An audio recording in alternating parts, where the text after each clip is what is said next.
Vao shampoing sy volpery. Vaovao vao shampoing citron papaye x menthe amin'ny sachet sy tavoahangy.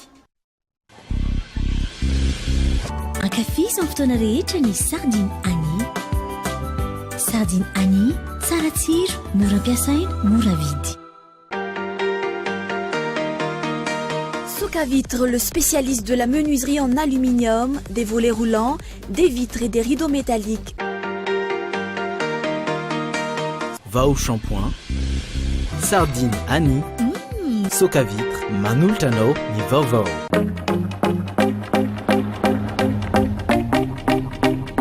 Ny magasin Sharp eo akaiky ny pompier tsara lalàna manolotra anao ny vaovao.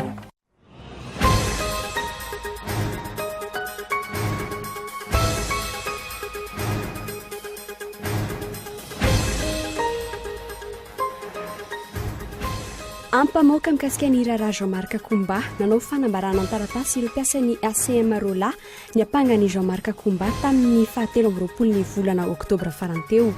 Norahonana ary noterena izy ireo raha ny fanambarana nataony ary voatonona ho isan'ireo nandraona ny lehiben'ny CRG ny eto Analamanga. Nandiso izany kosa ny tenany tamin'ny resaka ny fanaovana tamin'ny antso ataripy.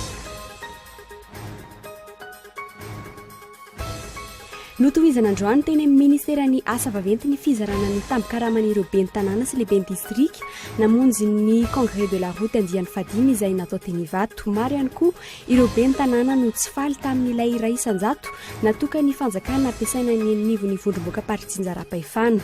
Fanaovana tsinotsinona ny vaoaka izany hoy ny ankamaroan'izy ireo momba ny LFI 2024.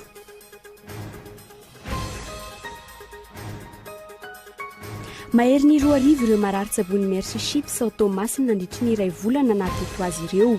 700 ireo nahazo fandiliana maimaimpona ary mbola hitohy mandritra ny 9 volana ireo fitsaboana. Ny 17 sy 18 Desambra no hanomboka ny fifantenan'ireo marary eto Antananarivo sy ny manodidina eny anivon'ny hôpitaly lehibe. Aorian'izay kosa ny any amin'ny faritra hafa toa ny Toliara sy Mahajanga. Marary manodidina ny 20 ka hatramin'ny 50 isan'andro no manatona ny centre d'acupuncture ao amin'ny hôpitaly lehibe iray eto Antananarivo. Maharitra 10 ka hatramin'ny 30 minitra ny séance iray ary 10 andro mifanesy ny fitsaboana. Mahomby hatramin'ny 9 isan-jato ity fitsaboana ity ary tsy misy voka-dratsy na effet secondaire ny fanjaitra atsatoka amin'ny vatana. Farany any Nigeria, olona mahery ny 20 no maty ary 79 no naratra mafy omaly tany Nigeria nandritry ny tifitra miltraety nataon'ireo mpampiorohoro tao amin'ny mosquée Kano. Mitombo araka izany ihany koa ireo namony aindry iray alina izao no isan'izy ireo hatramin'ny taona 2024, fotoana izay niatomboan'ny asa fampiorohorona. Ny andindin'izay vetrano.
Soka Vitre en Outapenac, menuiserie en aluminium, rideaux métalliques, volets roulants, vitres, tôle,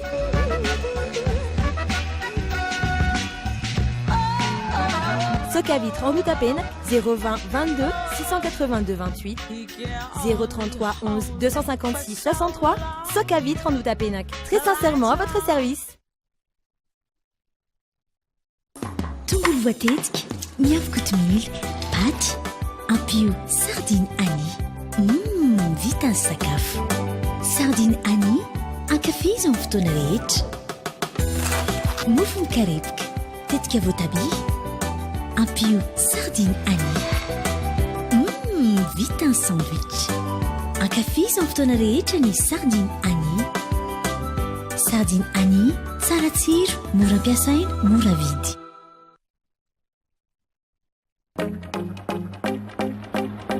Pour vos équipements de maison, n'attendez plus et choisissez le magasin Sharp Tsaralalane, le représentant des marques Sharp et Séverin. Sharp propose toute une gamme de congélateurs, réfrigérateurs, lave-vaisselle, machines à laver et divers types de petits électroménagers. Pour tout achat d'un appareil Sharp, le magasin offre une garantie de 12 mois. Sharp, idéalement vôtre.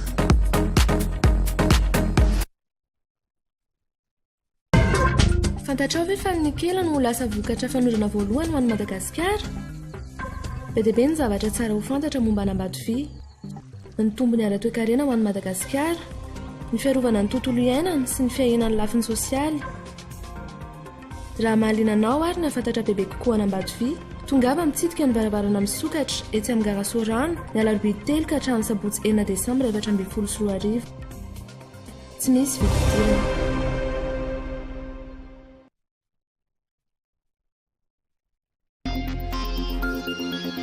Une grande promotion pour tous les clients chez Lefmate pendant la fête de Noël et le Nouvel An.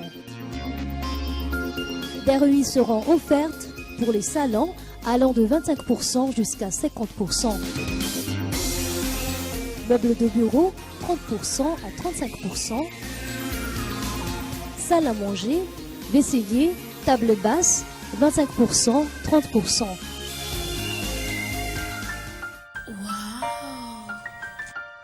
Des cadeaux surprises attendent les clients pendant cette promotion.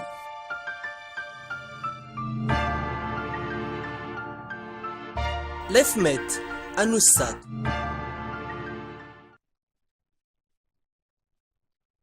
Ny ray novambra ka hatramin'ny 1 amin'ny 3 décembre tombola lehibe miaraka amin'ny tranombarotra Vaovao mety azahoana télévision 3D Chongong 42 pouces sy réfrigérateur iSense.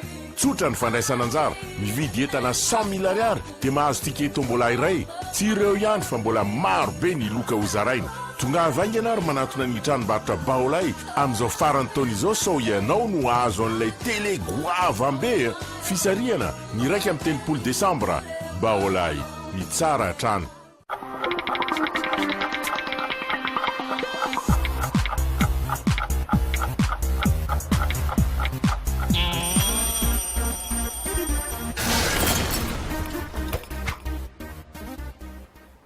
Ankafaliana trano tompoko lasitsomoko vavy ny tiany indray ny tokantrano aminy izao asabotsy arivo izao miarabanao ary manasina mindray anaraka ny fampahalalam-baovao hatramin'ny farany.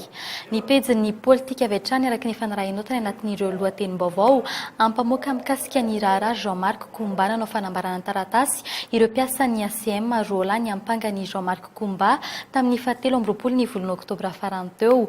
Norahonana ary noterena izy ireo raha ny fanambaran'izay nataony ary voatonona ho isan'ireo nandraona ny lehibe ny CIRGN eto Analamanga nandisany kosa ny tenany tamin'ny resaka izay ny fanaovana tamin'ny Antsoataribia naterin'ny Lila Coumba ihany koa androany fa maro ny tsy fanarahan-dalana sy ireo lafin-javatra mampiaya amin'ny tirara ity tonga nanotrina azy ireo tamin'izany ny solombam-bahoaka Rasimana na Paulbert erin'ny rapary no mitatitra ny makasika izay.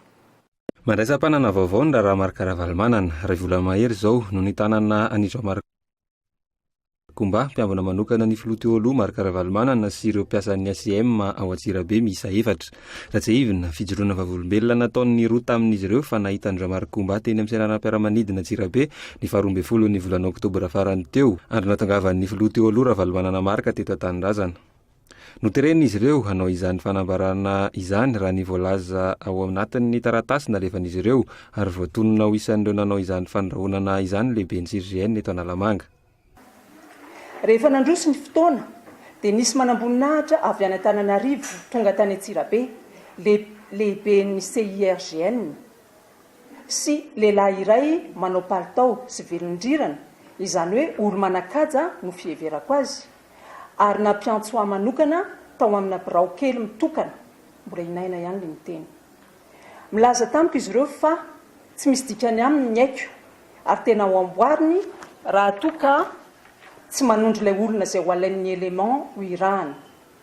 Ary izao aza tamin'izay dia mbola ny angavy azy nanao hoe na isy na tsy izy ve tompoko dia tsy maintsy tondroko ka novaliany sy ilay namany hoe izay raha tia ny lahy ho avitra ny eny lahy.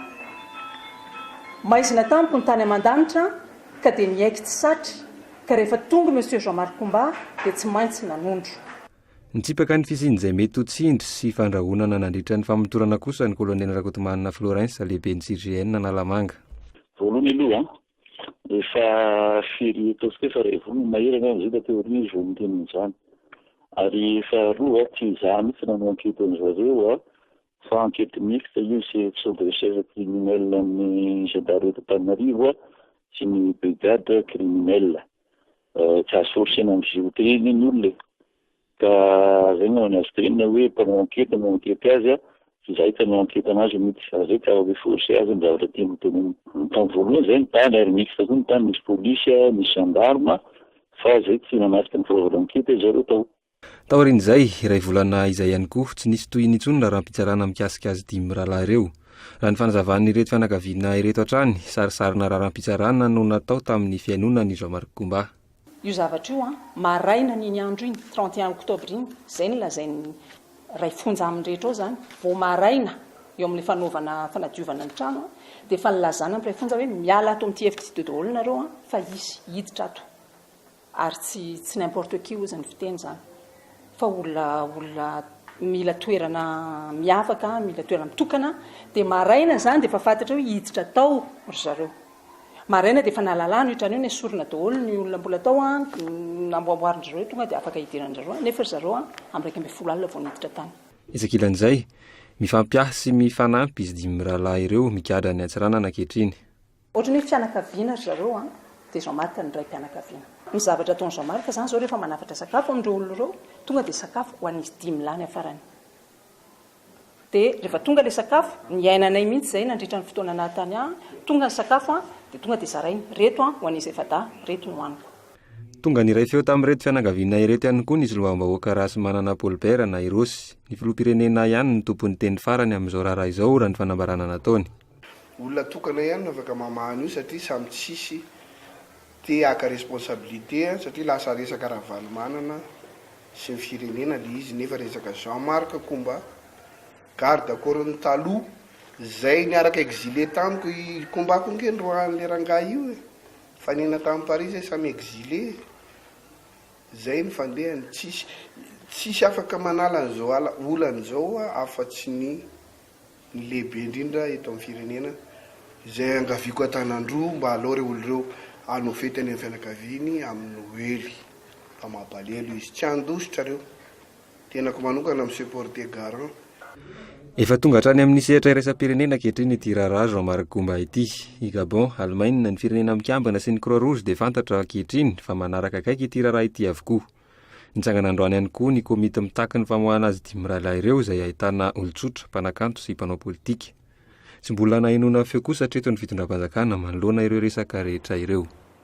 Eo amin'izay pejin'ny politika izay hatrany tsy mety amin'ny fampandehanana ny commune ary tsy hitondra fampandrosoana eny amin'ny vahoaka ny volavolan-dalàna momba ny teti-bolam-panjakana lany teny Tsimbazaza farany teo hoy ny ankamaroany ny ben'ny tanàna maro nanontaniany mpanao gazety momba izany androany.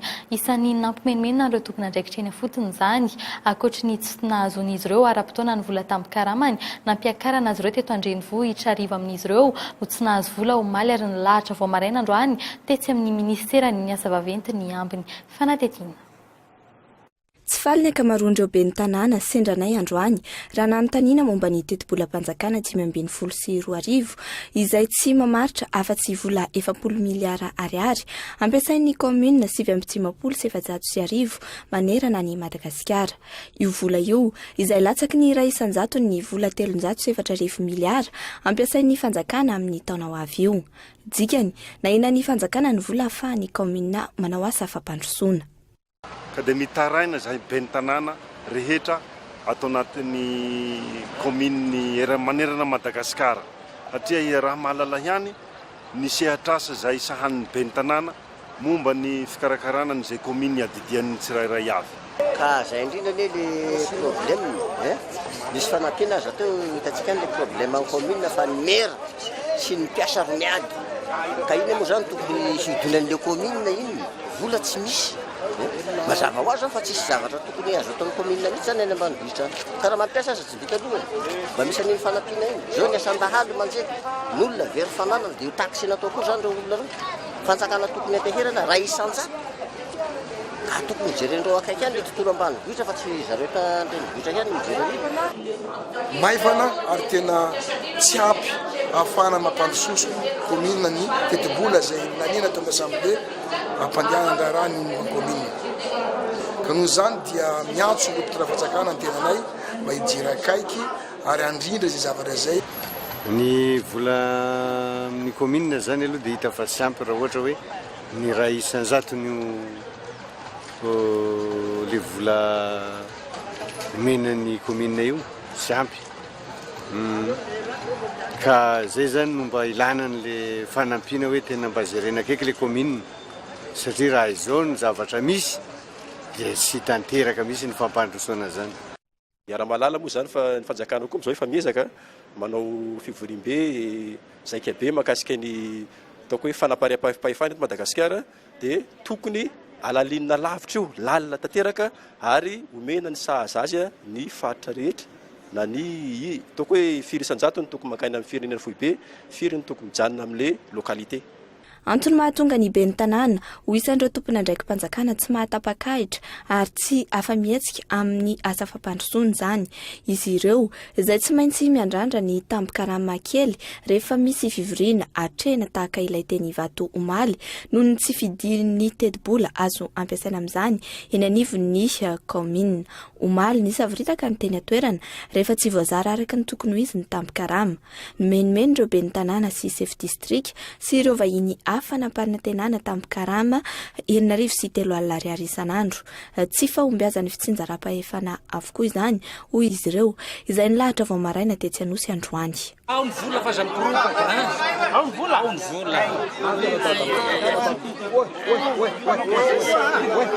arak'izao zava-misy izao tsy afa-mipetraka amin'ny maha olombo afidim-bahoaka azy ireo ben'ny tanàna fa miankina ary minono mivantana amin'ny fanjakana raha natenaina hitondra ny maharary azy sy ireo commune iandreketany ahafahana mandrafitra paikady mazava momba ny lalana any aminy ireto ben'ny tanàna ireto no ity resabola ity dia maro no tsy afaka nizotra tamin'ny lalana tokony nojiny akory omaly ivadika lafo maovao hafa kosa indray sika dia ny tontolo ny jonan-dranomasina tsy nitsahany eny ny vokatra makamba teto Madagasikara nandritry ny 5 taona farany raha toka eny amin'ny 704 taona zany ny taona 7 9 taona fotsiny zany tamin'ny 10 taona ity ikatona rahampitso ny fanjonona makamba na ny pêche de crevette eto Madagasikara tsikatra eny an-tsena sady nefa ny fiakaran'ny vidin'izy ireny mandidina ny 2,3 ariary hatramin'ny 5,3 ariary ny kilao eny an-tsena amin'izao fotoana izao fanadidina 700,000 makamba amidy eto Madagasikara no avy any Mahajanga. Fiainana isan'ny taona no hita amin'ny vokatra makamba teto an-toerana raha toka ny taona 5 no nahitana vokatra tsara indrindra 2,3 sy R1 taona izay napiditra 3,2 miliara ariary tao amin'ny kitapom-bola mpanjakana. Nandritra ireo 5 taona farany tsy nitsahany eny izay vokatra izay raha toka enina amin'ny 7,704 taona ny taona 12,000, 7,703 sy 3,000 taona ny taona 1,2,000, 7,2,3 taona ny taona 12,000, 103 taona ny tamin'ny herintaona, 902 taona izany tamin'ny ity taona 14,000 ity. Nina ihany koa araka izany ny makambana ondrana tany ivelany raha 700 taona isan-taona no tokony aondrany Madagasikara, 900 taona fotsiny izany tamin'ny ity taona ity. Antony roa no mahatonga izany raha ny fanadihadiana natao ny fahasimban'ny tontolo iainana sy ireo mpanjony tsy ara-dalàna. Miaina ihany koa ny makamba tonga eny an-tsena raha ny fanazavan'ireo mpivarotra tsy manaritra firy intsony ireo mpanjony mpamatsy azy ireo ary miaratsy ny kalitao. Isan'ny antony mahatonga ny fiakaran'ny vidin'izy ireny. Zany any amin'ny grossiste maka satria zay manafatra amin'le olona le mpitondra avy any amin'ny province regny dia tonga izy milaza hoe anatitra nefa avy eo izy tsy tonga dia voatery zay tsy maintsy maka any amin'ny grossiste dia any mazava loatra fa miakatra amin'ny prix. manodidina ny 2 arivo sy 2 alina ariary hatramin'ny 5 arivo sy 2 alina ariary ny kilao ny makamby eny an-tsena amin'izao. Raha toa ka 9 miliara ariary ny volana ampidirin'ny fanjonoana langosta tao amin'ny kitapom-bola mpanjakana, 17 miliara ariary amin'izany ireo hazan-dranomasina hafa ka 90% no makamba, izany hoe mahery ny 3 miliara ariary ny volana ampidirin'ny jonona makamba ao amin'ny kitapom-bola mpanjakana tamin'ity taona ity, ikatona manomboka rapitso ary aharitra 2 volana ny tao-panjonoana makamba eto Madagasikara. Fa eo amin'ny tontolon'ny fahasalamana kosa indray mahery ny 2 arivo ireo marary efa notsabony mpitsabon'ny sambo Mercy Ships ao Toamasina nandritry ny 2 volana na teto azy ireo 700 ireo nahazo fandidiana maimaim-poana hatreto ary mbola hito mandritry ny 9 volana izay fitsabona izay ny 17 sy ny 19 Desambra no hanomboka ny fifantenan'ireo marary eto Antananarivo sy ny manodidina anivon'ny hôpitaly lehibe aorian'izay kosa ny any amin'ireo faritra hafa toa ny Toliary sy Mahajanga. Fanatetiny. Filaharambe nahitana olona 5,704 nanantona ny sambo hôpitaly Mercy Ships nandritra ny herinandro voalohany tao Toamasina. Marary 2 arivo kosa no azo nomena fitsaboana tao aorian'ny fifantenana sy ny fahafahamanasitrana azo natao. 700 hafa nahazo fandidiana maimaim-poana, izy ireo izay misy fifitosana amin'ny tarehy fiovam-bika, voan'ny aretina hernie, maso, nify ary ireo taovan'ny vehivavy. Mbola misy 9 volana ijanonan'ity sambo lehibe ity eto Madagasikara. Ireo marary avy amin'ny faritra hafa ankoatra ny Toamasina sy ny manodidina indray no azo fitsaboana manomboka ny volana Desambra. Ho an'Antananarivo miratsy voafaritra ireo toerana tanterahana ny fifantenana raha ny fanazavana voaray. Ho antsika eto Antananarivo dia ny 17 sy ny 18 volana Desambra no atao izay fisahanam-pahasalamana izay. Miara-miasa amina hôpitaly 5 lehibe eto Antananarivo zany Mercy Ships izay mbola olazaina amintsika manaraka ihany hoe aizavy ilay hôpitaly tokony hanatonana amin'izay sélection izay. Amin'ny 14 sy ny 15 volana Janoary ny ho an'ny Toliary sy ny manodidina ary ny any Mahajanga kosa indray dia ny 17 sy ny 18 ny volana Janoary no hanaovana ny consultation dia mbola eo ampijerena ny toerana manaraka Mercy Ships amin'izao fotoana. Ankoatra efitrano fitsaboana manara-penitra ao anatin'ny sambo Mercy Ships no hatsarain'ireo teknisianina vahiny ihany koa ny fotodrafitrasa ara-pahasalamana ao amin'ny hôpitaly ny Toamasina.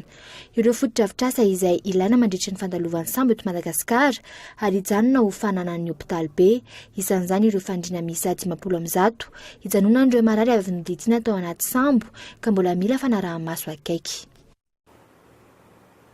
Eo amin'izay pejy fahasalamana izay hatrano mitombo avy telo eny ireo mitsabo tena amin'ny alalan'ny acupuncture nandritry ny 5 taona farany. Ny taona 14 marary 10 isan'andro no tonga eny be felatany raha mahatratra 30 farafahakeliny isan'andro izany ankehitriny.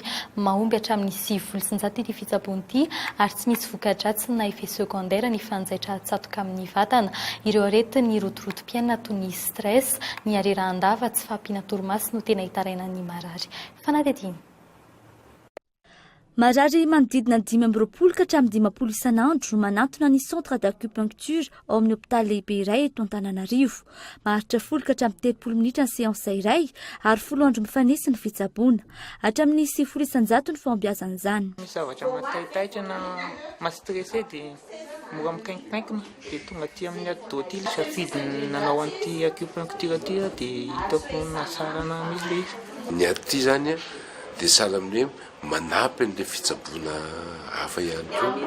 Dia efa 9e séance zany zao dia efa hitanao hoe na le maharirary iny zany efa miamaivana. Tsy misy fanafody iray aza hoanina mandritra ny acupuncture, fitsaboana nentim-paharazana sinoa. Leo fanafody matetika io no mitranga amin'ny marary isan-karazany ary antony mahatonga ireo marary miroso amin'ity fitsaboana ity. Tsondromina amin'ny fanjaitra volamena na fanjaitra manokana ny marary. Kendrena amin'izany ireo faritra samihafa efa fantatry ny mpitsabo matianina fa misy ifandraisana amin'ilay aretina tsaboiny. Tsy toy ny fiasan'ny pilina na ny ranom-panafody amin'ny vatana nefa izany raha nambaran'ny tompona andraikitra. Entina iarovana ny ampiakarana ny hery fiarovana vatana, entina iarovana amin'ny aretina zany. Izay izy manana vertu préventif. Eo koa manana an'ilay toetra anankiray izy hoe entina hitsaboana aretina efa misy mihitsy zany, manana curatif zany filaza.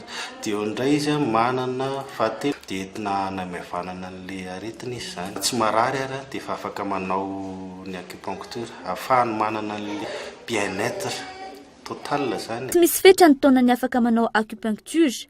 Nanambara ihany koa ireo marary sindranay fa takatry ny fa efa mividin'izy ireo ny saran'ny fitsaboana izay manodidina ny 2,000 isaky ny séansa iray, izany hoe 2,000 sy 2,000 ho an'ny 10 andro fitsaboana. Misy ihany anefa ireo aretina tsitra ny acupuncture, aretina misy fahasimbana tova ohatra, vavony efa misy lavaka sy mila fandidiana toy ny appendicite, ny may ary ny tapaka. Izay ny mikasika ny fitsaboana acupuncture fa hivadika lafim-baovao hafa kosa indray isika ao anatin'ny hetsika fananantany ho an'ny rehetra sy ny fantariny ny tanan-dehibe tany mahery ny 530 isano azo jifaina eto Antananarivo any Antsirabe ary ho an'ny Mahajanga. Tsy misy fepetra manokana amin'ny fifidianana izany, afaka misitraka avokoa rehefa teratany malagasy. Amin'ny mahafantariny ny tanan-dehibe azy saika misitaka ny renivohitra ireo tany eto Antananarivo ireo toy ny any Meritsa Tosika, Votovorona, Ambohidratrimo ary Ilafy. Ahitana fienana hatramin'ny 2,700 kosa ny vidin'ireo tany ireo. Ity hetsika malagasy manantanty izay natao androany ary mbola itoy hatramin'ny rahampitso alahady ao amin'ny lycée moderne Ampefiloha. Fanampanazavana. Miara-miasa amin'ny sampanjara fananantany zay, zany hoe anatin'ny sehatry ny asanay zany ny manampy ny olona amin'ny famondrana ny tany izay vidiny amin'ny anarany.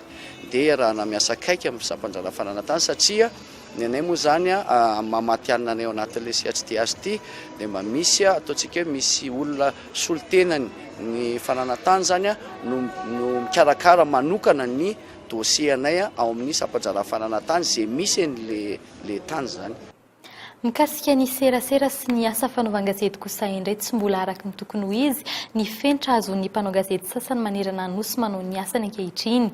Teritery amin'ny fanehoan-kevitra, tsy ampy fitaovana sy fototra-avitrasa, tsy mitombo fomba fijery, karama tsy ara-dalàna, ireo no taterin'ny vondrona iray taorian'ny fikaroana sy fanadidina natao manerana ny nosy taorian'ny taterana izany. Nisy ny volavolan-dalàna tsarana ny sa tamin'ny feny serasera sy ny asa fanaovan-gazety. Ny andindiny zay vetrany. Tsy mbola voahaja ny zony 400 ny mpanao gazety eto Madagasikara, zo anana fahafahamana hevitra malalaka. Eo ihany koa ny tsy fahalavorarindreo fenitra takiny asa, porofon'izany ny valim-pikarohana nataon'ny vondrona iray, nanaovana tombana ireo lesoka sy olana iainan'ny mpanao gazety. Mbola misy ireo orinasa-gazety na ainao manjery tsy manara-dalàna, karaman'ny mpiasa tsy voaloha, famefena azy ireo amin'izay votoantiny vaovao avoaka, tsy fanajana ny demokrasia sy ny fahafahamana hevitra malalaka. Eo ihany koa ny fanaovana ambanin-javatra ny filana ara-pitaovana na fototra-avitrasa. Tsy mifanaraka amin'ny firoson'ny teknika sy ny teknôlôjia miparitaka eto Madagasikara ny fitaovana ampiasaina ao anatin'ny orinasa fanaovan-gazety. Ary le voalaza teo hoe tena manana andraikitra ao anatin'io ny tompony gazety, na le fanjakana ny tompony na ny tsy miankina ny tompony. Satria ohatran'le hatao ao anatin'le sehatra no maika fa ny ahafahana manao an'izay amin'ny lafin'ny teknika tsy alefa miroso aingana dia aingana. Tsy ny zon'ny mpanao gazety ihany anefa no voahosiosy amin'ny fisindreo olana ireo raha nambaran'ny minisitry ny serasera. Ireo mpanara-baovao ihany koa izay manana zo afantatra izany, mety hisedra olana raha toka ny mpanome vaovao no misedra fahasahiranana. Nisy araka izany ny fionambendreo mpisehatry ny fampitam-baovao ny herinandro lasa teo.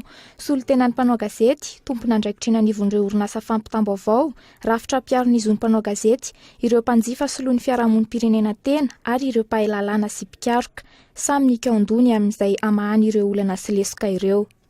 Miheno ny olona rehetra, inona moa ny fiheveran'ny olona zany hoe fahalalàna amin'ny fanaovana asa zany. Henoina izy. Ny famaritako azy mety tsy ho famaritan'le olona.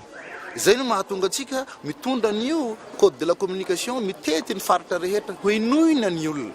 Dia mazavatra iraisantsika no soratantsika eo.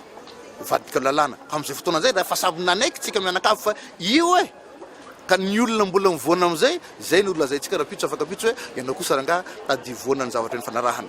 Ny vohitra taorian'ireo tolo-kevitra samihafa ny volavolan-dalàna ifehy asa fanaova-gazety izay olaniny anteny miera-pirenena ny volana May 2024.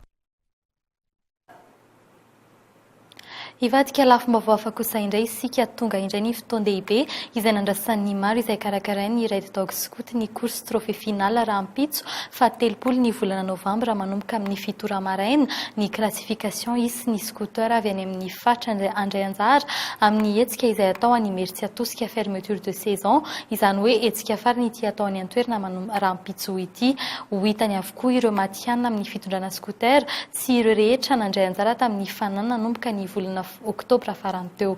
Fanampanazavana manomboka amin'ny 7 eny Meritsy atosika zany ny fotoana izay ivondronan'ireo kalazala petit scooter manomboka any amin'ny Katal na CRC catégoria liquide misy ny open ary misy koa ny fampisehoana misy zany amin'io ny karazana combat surprise ay tseritsireto maro nefa tena yady mafy amin'io satria efa tena manomana ry zalahy efa teneniko anareo isanandro zany tongava fa ahitinareo finale le izy noho izany finale zany misy ny loa omena akoatra ny coupe trophée ho azon'ny champion sy ny vice champion dia misy ny scooter ao atolotra ho an'ny tsirairay ho an'ny voalohany io misy ny échappement ho an'ny faharoa izay tena hika farana ho hitatsika eo 4 no atolotra amin'izany ho an'ny faharoa surprise zany ho an'ny fahatelo betsaka zany ny lo omen'ireo sponsor sy ny partenaire isorana zady amin'ny fanolorana sy fanohanana ny scooter atsika.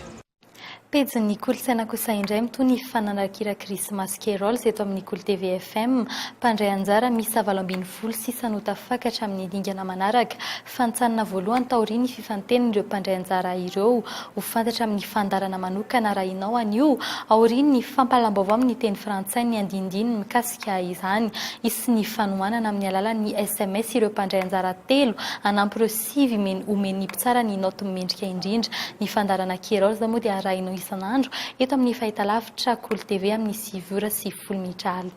Fanampanazavana. Zavatra ho hitanareo ariva anatin'ny Carols izay manomboka amin'ny 7:10 dia ny seho izay nataon'ireo 7:20 ireo mpifanina 7:20 zany first stage dia ny oala ihany koa no anarahanareo hoe izy zazarentsika roa le satria 7:20 zareo ny roa amin'ireo izay roa tafiakatra tamin'ny alalan'ny note izay nomeny jury zany nahazo note ambony indrindra ny 7 manaraka kosa dia ireo 7 izay mila ny fanohananareo ka raha ariva no hitanareo an'izay hoe izy ireo 7 nahazo note ambony indrindra tamin'ny note nameny jury iza kosa ireo 7 izay mila ny fanohananareo. Maresaka avy any ivelany kosa sananakatona ny fiarana amin'ny tian'ivity any Nigeria olona mahery ny 20 no maty ary 79 naratra mafy ho maly tany Nigeria nandritry ny tifitra militra entina ataon'ireo mpampiororo teo amin'ny moskeny Kanon tomboatrany nisan'ireo fampiororona atao amin'ireo mpino mitombo arak'izany ihany koa ireo namonienne Rayal zao no isan'izy ireo hatramin'ny taona 2024 fotoana izay niantombohan'ny asa fampiororona fanadihadiana eo amin'ny sariny France 24. Niseho indray ny fanaovana kamikazy manoloan'ireo mpino silamo ao kano fampiroroana efa matipaika mba ahafaty mpino maro anisa olona miisa 5 no nanatanteraka izany ny rongo basy maro vava nitifitra ireo mpino hita teny an-toerana nandritra ny andro fivavahana silamo io evatra tamin'ireo mpitifitra no maty raha toka 20 no maty ary 79 no naratra mafy tamin'ireo mpino antotanisa vonjomaika ireo izay voangona tamin'ireo hôpitaly telo manodidina mbola raha mikasika ny Mohamed Sanusi de Yandry islamika iringiriny io famonoana mpino io raha izay manoloana ny tsy faneken'ny fisian'ny sekta islamika Boko Haram raha islamika anatiny izay mbola tsy ho fantatra ny toindry hatramin'ny taona 2024 ny toetra nisan'ireo fampiroroana atao amin'ireo mpino mitombo araka izany ihany koa ireo namoniainy Irayal izao no isan'ireo hatramin'ny taona 2024 taona izay niatombohan'ny asa fampiroroana. fandrahonana nataonysy lehibe ny CIGN eto Analamanga no antony hampangano ireo mpiasan'ny ACM Rola any Jean-Marc Kombara ny fanambarana an-tsoratra izay nataon'izy ireo hikatona rahampitso ny fanjonona makamba na ny pêche de crevette eto Madagasikara mahery ny 2 arivo ireo marary efa notsaboiny ny mpitsabon'ny sambo Mercy Ships Automasina nandritry ny 2 volana nateto azy ireo fananana Kerols eto amin'ny Kolo TV FM ho fantatra amin'ny fandarana manokana izay arahinao anio aorian'ny fampahalam-baovao amin'ny teny frantsay ireo mpandray anjara misy 70 tafakatra amin'ny dingana manaraka isora ianao tompoky lasy tompoky vavy na anaraka ny fampahalam-baovao hatramin'ny farany isora manokana ireo manaraka ny vaovao amin'ny fahitalavitra FMA sy DSTV any amin'ny faritany ny Tomasina sy Antsiranana dia izay ihany koa no entina manakatona ny fiarana tamin'ny tian'io ity mametraka ny veloma ho amin'ny rahampitso indray veloma tompoko.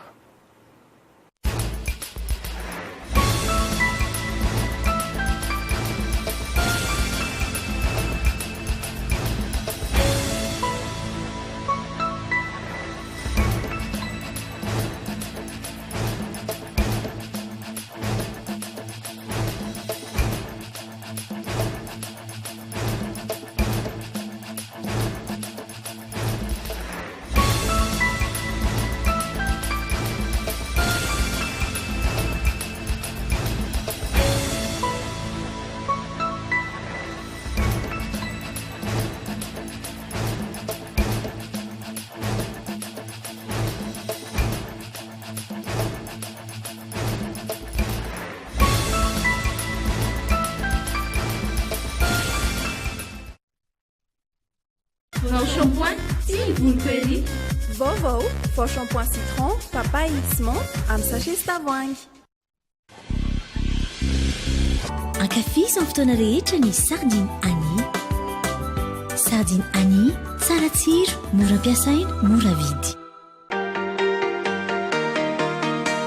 Soka Vitre, le spécialiste de la menuiserie en aluminium, des volets roulants, des vitres et des rideaux métalliques. Ny fampahalalam-baovao Kolo TV dia niarahanao tamin'ny Vaovao shampoing, sardine Annie, Soka Vitre.